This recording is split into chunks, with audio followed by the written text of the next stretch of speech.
tayo dyan, di ba, no? Okay naman kayo dito, guys, sa pinanood natin. Pero sa akin, matindi to, guys, ha? Matindi tong, Tingnan natin, sige, punta natin kay Ma'am Kapodi. Punta tayo kay Ma'am Kapodi Mix Channel. Anong pamagat ba ng channel niya? Ay, yung niya, yung kanyang upload. Ano ba yun? Ano bang yun? Anong pangalan? Edsy Israel daw. Ba't biglang napaiyak si Millie Chan sa tanong ko? Lintek ah. Sige, tingnan natin to. Ano to ah? Malupit to ah. Teka lang, tingnan natin to. Ba't daw napaiyak? Grabe, 8 days, 18K. Ay, grabe na. Ang taas ng mismo sis ah. Panoorin natin to. Tara. Ayan po, shout out po Ma'am Kapudi Channel. Salamat sa suporta. Lakas mo, Kapudi. Shoutout po, Mix. Yeah. Mix. Shoutout po, Kapudi Mix. Ganda mo, Beyonce, no? Ganda ni Beyonce rito. Thank you. Anong pakiramdam mo na ngayon, sis, na okay na kayo ni Kalingap Edo? Yan. So, ano yung ano? Oh, guys, on na. Live, umiyak. Hi everyone, it's me, Kapudi Mix Channel. So, Ganda ni Kapodi ah. Ang ganda mo pala, sis. Ay, lintik. Ang ganda ng mga Edsy supporters ah. Ang ganda mo, sis. Ang okay yan. welcome to my vlog. So, ngayon is mag-vlog tayo guys. Oh. And interviewin natin si Miss Millie Chan. Kasama natin si na Jeng Vlog at Janice Sapigao. So, Solid Edsy Singapore. Yan, yun ang gamit ni Janice Sapigao. So, interviewin natin si Sis Millie Chan. So, ito po ang tindi ng gulong niya guys. Yan. So, ito yung mga tanong, guys. Anong tanong? Kung ano yung feeling mo sa paghag mo kay Beyonce. Ayan ang tanong ni Jasmine. Overwhelmed ako, very happy kasi pinapangarap ko lang noon yan na makita ko sila. Pero hindi ko talaga nung hinag ko si Beyonce at si Edo talagang over the moon. Over the moon ako. Naiyak pa nga ako eh. Sobra. At saka ma-feel mo talaga na mahal mo sila, no? Ma-feel mo talaga. Ma-feel mo talaga. Sino ba yung magtanong di sana all? So, ano yung ano yung napansin mo sa dalawa, yung galawan nila? Okay. Very, very, very sweet. Kahit walang kamera, nakaholdinghan silang dalawa. Kakbay si Edong ganun. Wow, yung gulong na yun. Wait, ako naman ang magtanong. Nung ginag mo si Edo, and then you say, ang lambot ng skin ni Edo. I-mute mo! Ang lambot, at saka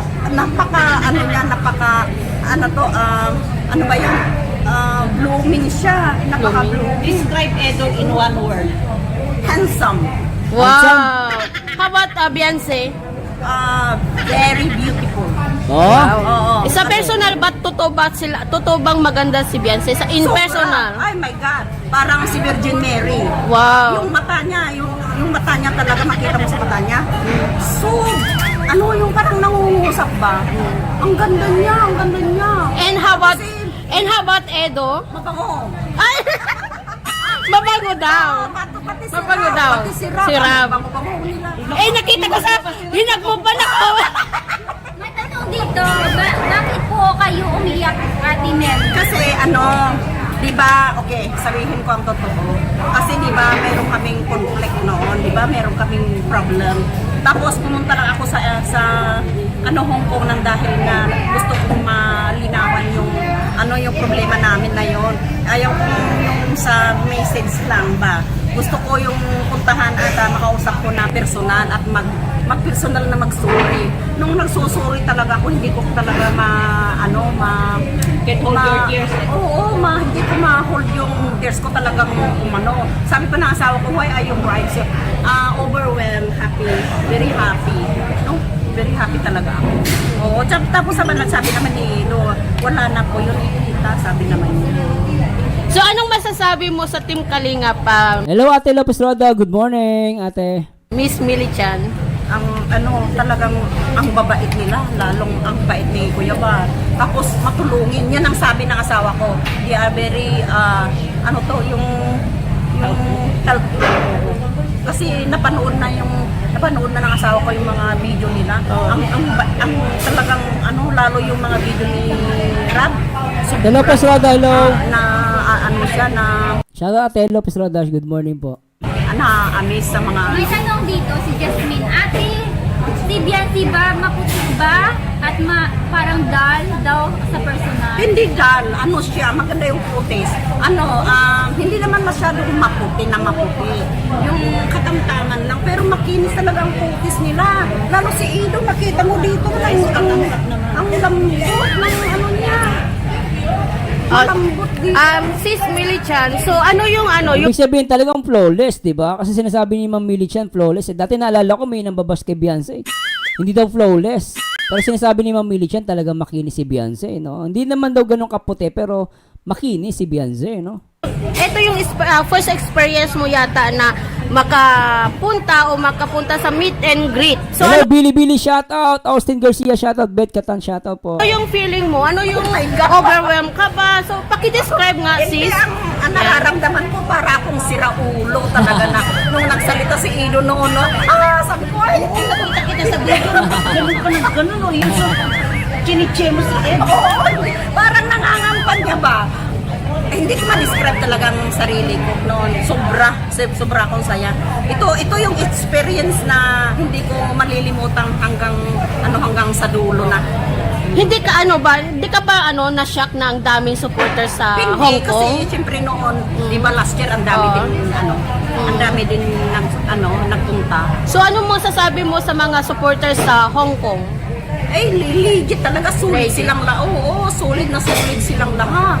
Oo, mahal na mahal nila ang Team Kalinga. So, kung gusto makipag-meet up ni Marzano, willing ka rin ba na i-meet up? Oo, bakit hindi?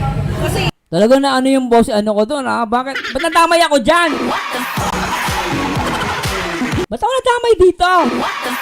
Ano yung boses ko? Ay, pangalan ko. Ay, pero sa Sunday, makipag-meet kami sa kanila, guys. Nabanggit na yung pangalan ko dito. Nagulat ako, ha? Grabe kayo, ha?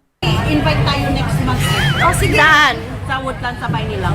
Layo Sige. sige, pwede. Wala naman malayo dito sa Singapore. Sa Singapore. Si Alex Kabakan, I am salute to you, Ate Melly Chan. So, hayan guys. So, asahan, Carol Ilagan. Ramdam ko po ang pagmamahal mo kay Eds, at least na ayos. Kasi so, hayan guys. So, tinatanong namin kung ano na yung feeling niya na okay na sila ni Kalingap Edo kasi alam naman natin noon na may conflict sila at may Hindi naman pala taga-basher si Ma'am Millie Chan. Nagkaroon ng conflict. O, yun pa. Malinaw dito, guys, ha? sila at may misunderstanding sila. So, ito yung kasagutan ni Miss Millie Chan. Baka hindi ko muna rin, Ate Melly Chan. Parang timid Hello, Lilia Garcia, shout out. na naalis sa dibdib ba? Wala, naiyak Abo, din naiyak. yun. Wala, umiiyak din sila. Si Pinto umiiyak din. Sige lang, sis. Okay lang yan. Okay lang. Tama nga sinabi ni Ate Yan, okay lang. Kalingap Edo na ang umiiyak ay merong kasalanan at May kasalanan ba? di ba din sabi siya ito sa live? Ano sabi niya? Ang umiiyak lang ay yung may kasalanan at yung may patay. Pambirang Kalingap Edo. Hindi. Inamin ko naman na nakapagsalita ko. Hello po, Mama Fedorado at Risita Inigo. Hello. Sabi ni Fedorado, para isang bata na lumaki sa tabing dagat, yung kutis niya is angat. Flawless siya, wala pang i-apply na kung ano-ano sa balat niya, sabi ni Ma'am Fedorado. Oo, di ba? Biri mo, nasa dagat ka. Usually, pag dagat ka, medyo maitim ka kasi dahil babad ka sa araw. Pero ang kinis ng kutis ni Beyonce. Shout kay Lilia Garcia. Shout out po watching from San Jose City, Nueva Ecija. Hello po. Shout out po, Ma'am Lilia. Kasi dyan ang pinaka-crowd kasi may fast kasi si Ate Melly Chan. Oo. Alam mo, nag-effort talaga ako na pumunta doon ng dahil lang yan. Tsaka gusto ko rin makita si Kuya. Ate Lopez Roda, makipag-meet sila sa akin, ate. Ate Lopez Roda, makikipag-meet sila sa akin sa Sunday. Sama ka, Ate Lopez Roda? Ate, sama ka. Samahan mo ako, ha? Samahan mo ako. Third party ba? Mag-give up na lang. Kasi Igsi talaga is real. At saka alam ko, napipil ko na mahal ni Edo o tsaka ni Beyonce sa isa't isa. Mahal na mahal nila sa isa't isa. Sabi ni ano, sabi ko nga 10,000. Grabe ka. What's up? Ito sinasabi ni Ma'am Millie Chan, kung meron third party daw, mag-give up na lang. Kasi nakita daw niya si Papa Eds, mahal na mahal niya si Beyonce. Ako sa ito guys ito hingi ako sabi ko. Sige.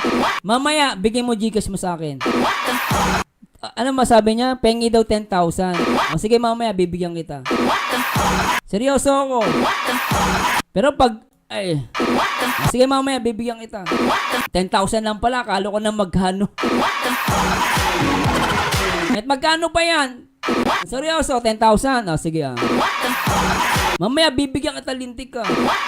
Doon, nagbibiro. Ito guys, tuloy na natin to So, parang sinasabi niya rito, kung merong mang third party, no? Ibig sabihin may isang babae, si Edo, tsaka isang babae. Kung meron daw third party, mag-give up na lang. Ipaubaya na, parang ganon. So, ito yung nakikita ko kay Ate Millie Chan. Tuloy natin. Kasi Itzy talaga is real. At saka alam ko, napipil ko na mahal ni Edo o tsaka ni Beyonce sa isa't isa. Mahal na mahal nila sa isa't isa. Mahal nila sa isa-isa. At saka wala na, kahit pa mayroon bang mga ibang pumupunta sa buhay nila, parang ano na lang yun, parang hinaya na lang. Wala na yun, oo. Kung sana... Kasi ito guys ito na pag-uusapan lang to Ito guys Oo. Ito na pag-uusapan lang. Nako dito ito guys maaari mali po ako. Opinion ko lang ito and then I will formulate my theory. Okay guys this only my theory, okay? Sa lahat ng mga EDSA supporters, sana may naman Millie Chan, merong parang sa buhay talaga di maiwasan may dumarating sa atin. Parang ganito. Parang yung time, ako formulate ko lang po ito, opinion ko lang, formulate, may this only a theory. Hindi ko sinasabing totoo ito. Maaari mali ako. Ako, hinala ko po, ang theory ko dito, nung nag-love team si Beyonce sa si Papa Eds, feeling ko wala pa Wala pa doon nung start, nagsimula. Pero, hindi natin alam, baka bago magkaroon ng EDSI, merong nalilink kay Papa Eds na iba. Parang ganon. Parang may nalilink. Normal yung guys Parang ganito, merong nalilink sa'yo, tapos biglang may dumating na isang babae, mahal mo pala. Mahal mo siya. Kailan nagkataon, may nauna lang na, parang may nakakilala ka, normal yun di ba? May nakilala kang ibang babae sa buhay mo, pero along the way, meron kang nakilala din na isa. So, pero wala kang commitment sa dalawang babae. Ang dating lang, parang MU lang. Parang magkaibigan kayo. Siyempre, hindi maiiwasan. Meron kang kaibigan na babae, may kaibigan ka din na babae, tapos meron kayong parang mutual understanding, pero walang commitment. So, nakikita ko rito, maaari na during na wala pang EDSI, meron ng ka-mutual or meron siya kaibigan, no? Si Papa Eds, and then, nagkaroon ng love team. Kasi okay lang naman yun, hindi naman niya girlfriend yun. So, pwede magkaroon ng love team si Papa Eds. Maaaring meron talaga siyang ka-mutual understanding o meron siyang kaibigan na babae na medyo nagkaka-close sila. Pero along the way, nagkaroon ng EDSI. Then, nagkaroon ng EDSI and then after ilang few days or few moments, no? Or after ilang panahon, na-inlove na siya dun sa isa. Talagang na-inlove na siya. Kaso ang problema, meron na siyang, before that doon, meron siya nakilala.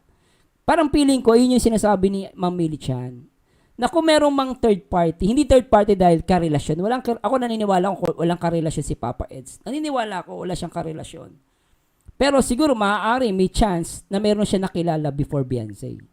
Maaaring ganon. Na-friend niya lang. And then, syempre, paano yung kaibigan mo nagkagusto na sa'yo? And akala niya, siya ang gusto mo, yung pala hindi. Ang gusto mo pala yung isa.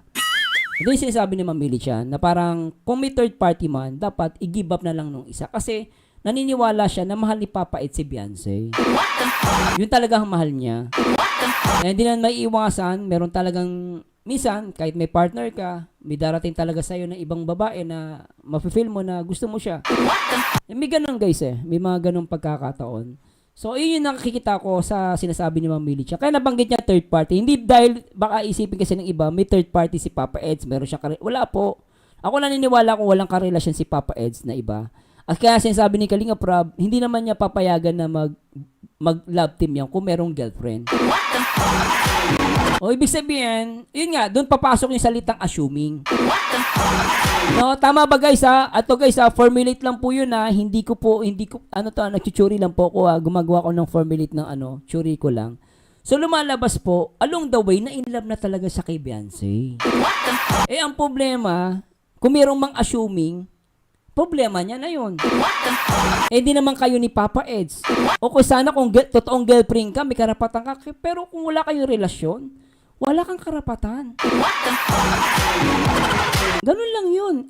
Kaya sabi nga ng ibang mga viewers So Marsanok, tignan mo naman yung mga BTS sa Hong Kong. Kung magdikit yung dalawa, kung may girlfriend si Papa Eds, gagawin ba ni Beyonce na magganyan-ganyan kay Papa Eds? Totoo naman. Kasi kung may girlfriend si Papa Eds, mahirapan si Beyonce magdidikit ng ganun. Di ba kita mo sa mga BTS, alam nyo guys, yung camera na yun galing sa ibang tao, hindi sa mga vlogger ng Kalingap. Galing yun sa mga supporters ng EDC na talagang habang nasa Hong Kong, binibidyoan nila yung dalawa. Ngayon, may nag-send sa akin ng video, ang sweet ni Beyonce sa ni Papa Eds. Sabi ko, si Papa Eds, kung may girlfriend to, magdidikit ba si Papa Eds magdidikit ba si Beyonce kay Papa Eds? Hindi. Kaya ako naniniwala ako guys, along the way na in love na talaga si Papa Eds kay Beyonce. Ang problema, yung bago kay Beyonce, meron siya nakilala na gustong-gusto din siya. Kaya lang, hindi naman gusto ni Papa Eds yun. Parang ganun guys basta ganun. Pero basta tandaan nyo guys lumalabas, wala namang third party. Kasi binanggit niya dito third party. Kasi baka sabihin ng ibang viewers, may third party si Papa Eds. Wala. Ako naniniwala ko maaaring meron lang siya nakilala, maaaring kay MU before, no? Pero walang commitment. Walang commitment. Naniniwala ko doon. Hay nako. Sabi ni Alice Kabakan, isisingit ang sarili Sir Mars. Guys you're free to against me. You're free to criticize me. Ito po ay aking opinion, aking theory lang, maaari mali po 'yun. Pero 'yun yung nakikita ko na kung ikaw, dahil si Ma'am Millie Chan, kilala niya si Papa Eds, kanya nasasabi 'yun. Parang kaya nga doon ako kumukuha ng conclusion sa sinabi ni Millie Chan. Kung merong third party, mag-give up na lang. Kasi nga, mahal ni Papa Eds si Beyonce.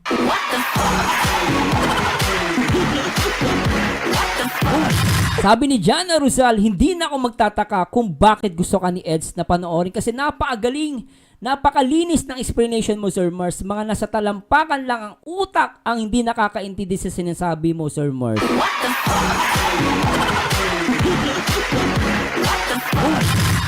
Ayun ang katotohanan, guys. Ayun ang nakikita ko. No, yun ang nakikita ko na pilit meron nagsasabi, may gesyo INC daw, nakita magkatabi sa So maraming ganun Maraming mga ganun theory. So, yun lang po masasabi ko. Kung may nasabi po o mali, huwag niyo po paniwalaan. Kung sa tingin niyo naman, i-digest niyo po muna bago niyo paniwalaan. Nung kay Lorena, sabi kasi ni Eds, ilang ulit friends niya lang yon, sabi niya. Kaso yung babae feeling mayroon ito yung problema. Ito magiging problema. Sabi kasi ni Eds, ilang ulit friends niya lang yon. Kaso yung babae, feeling mayroon sila, kaya post ng post. Tuloy, yung may hina ang tiwala kay Eds, maniniwala kay girl. In short, nag-assume lang. Alam mo, Ma'am Carla Lorena, kasi kung may girlfriend kung may girlfriend si Papa Eds, si Kalinga Prab, ititigil niya yung love team. Napakahirap nung biri mo may girlfriend yung tao, tapos napaka-sweet nila ni Beyonce, di ba? Logic lang Ganun lang yung guys Kaya sabi ko, nagbe-base lang naman ako sa mga BTS, na ang video ay galing sa mga fans, hindi sa mga vlogger ng Kalingap. Kaya sabi ko, kung may girlfriend si Papa Eds, ba't ganito sila ka-sweet? Kung makikita nyo, di ba guys? Di ba? Kaya sabi ni Ma'am Millie Chan, EDC is real talaga. Ulitin natin guys. Ulitin natin. Halimbawa yung third party ba? Ayan. Mag-give up na lang. Kasi EDC talaga is real. At saka alam ko, napipil ko na mahal ni Edo o tsaka ni Beyonce sa isa't isa. Mahal na mahal nila sa isa't isa. Mahal na mahal nila na sila isa-isa.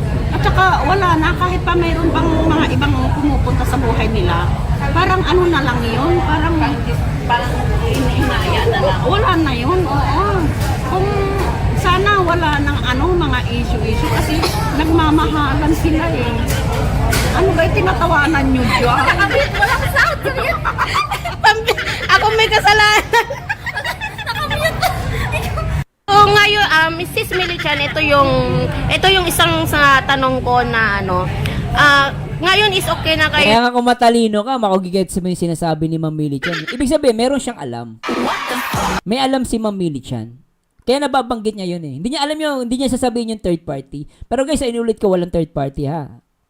Walang third party. Nagbigay lang siya ng example na maiintindihan ng iba. No? Nagbigay lang si Ma'am Millie Chan, pero hindi ibig sabihin sinabi niya, kung ako, kunwari, third party, sabi niya. Hindi, nagbigay lang siya ng example para mag-gets ng iba na merong involved na ibang tao. Eh, nangyari talaga yan, guys eh. Di ba kumbaga parang along the way, biglang may makikilala ka, mahal mo pala. Ganun, di ba? It happens kahit kanino, guys. Okay lang, sabi nga ni, kailangan merong mag-give up. Kailangan may mag-give up. Kung siya nang tatanungin, kung siya yung third party, mag-give up ako. Kasi makita naman niya kay Papes, mahal na mahal niya si Beyonce. Di ba, Ni Kalinga Edo. So, ngayon is tuloy pa rin ba yung suporta mo sa kanya? O tuloy pa rin yung ipapatuloy mo pa rin ang pag-sponsor sa kay Kalinga Edo? I will do everything I can to continue. Teka lang, sabi ni Eds Genny. Saka po doon, Merzano, take note, first priority niya si Beyonce po, kaya late na po yung assume lang ilang talaga, sabi niya. Mong Carlo rin, super dami nating napanood sa HK na off-cam. If may GF yan, di yan gagawin. Kaya minsan, napapagod na din si Eds kaka-explain sa mga tanong ng tanong. Kasi ang dami nang proof nakikita eh.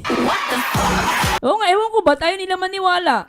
Rosemary Crespo, sabi nga ni Kalinga Edo Marzano lang pinapanood niya, saka si Jason Alves. Salamat po. Boy 11 shoutout at salamat Ma'am Carla Rena sa mga inputs. Ito guys, hindi ko po pinipilit yung comment ko, opinion ko. Nasa inyo na po kung sino paniniwalaan ninyo. Pero sa akin yung nakikita ko kung kaya nga ang ganda ng example ni Ma'am Millie Chan. So, Continue po yung support mo. Yan. So, narinig na natin continue yung sponsorship niya at support niya kay Kalinga Edo. Sponsor. Support lang. Yeah, support. Yeah. So, support muna. Yan. Hindi naman ako big sponsor. Yeah. So, at least is makakatulong tayo, di ba? Yan. So, next question please. May katanungan si Rosemary Crispo. Ano po ang plano ng EDSA sa future?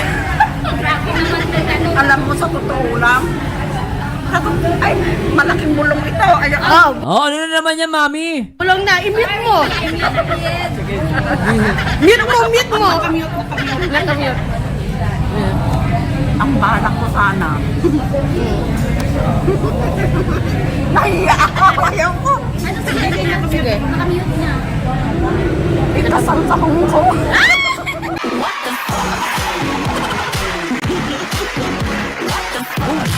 Grabe guys! Gusto niya ikasal lang Etsy sa Hong Kong.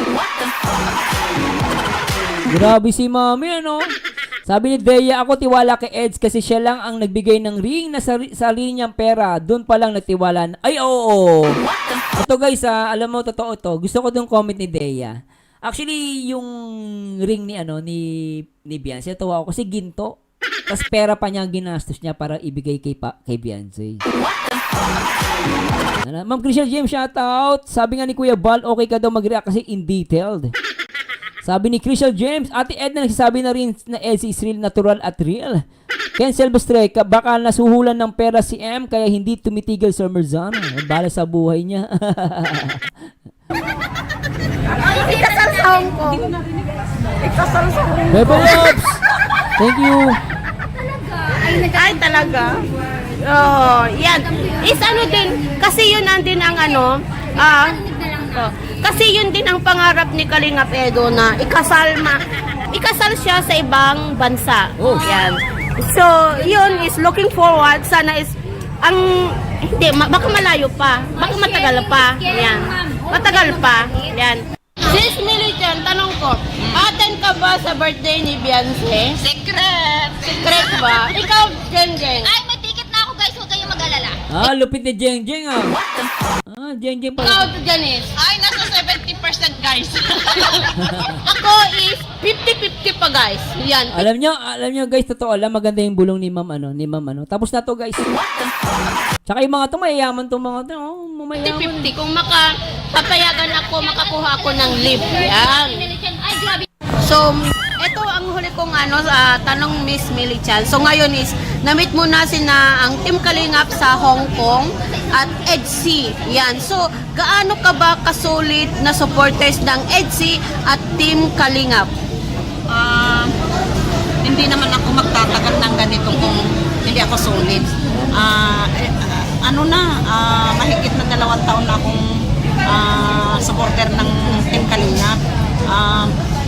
Kung hindi ako solid, kung hindi ko mahal ang Kalingap, matagal na akong umalis. Ganun ako kasolid. Oh, yan. So, salamat Miss Milichan. So, I hope na makita ka uli sa live ni Kalinga Pedo. Yan ang pinagpa-pray ko. At samahan mo kami ulit sa live ni Kalinga Pedo. Say, yan. Salamat. So, ayan guys yung Anyway guys, maraming salamat sa Diyos. Nag-enjoy ba kayo? Thank you kay Bebe Loves. Salamat sa support. At the same time, salamat sa lahat ng mga solid Kalingap at solid EDC. Grabe. EDC is 224 guys. Real.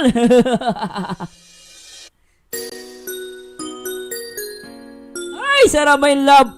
At salamat sa lahat ng mga EDC supporters na patuloy na nagmamahal sa EDC at naniniwala sa pagmamahalang Beyonce at Edu. At nakita natin na talaga marami nagmamahal sa EDC, no? Grabe, no? Pero sabi ko nga sa inyo guys, sa lahat ng mga viewers natin, especially mga EDC supporters, nasa inyo na po kung sino paniniwalaan ninyo. Pero I could say, EDC is real. EDC is real. And let's pray sa Panginoon na magkatuluyan sila guys. Whatever it is guys, basta tayo, bonus na lang kung magkatuluyan sila. But for now, let's enjoy and believe sa magic love ng EDC. Maraming salamat sa Lord guys. Asamahan nyo nito guys sa akin next video reaction. And this Barzanyo again, and to God be the glory guys. Bye bye guys, love you all. Alright.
Sandali lang, teka lang, bakit ba ako'y nasasaktan?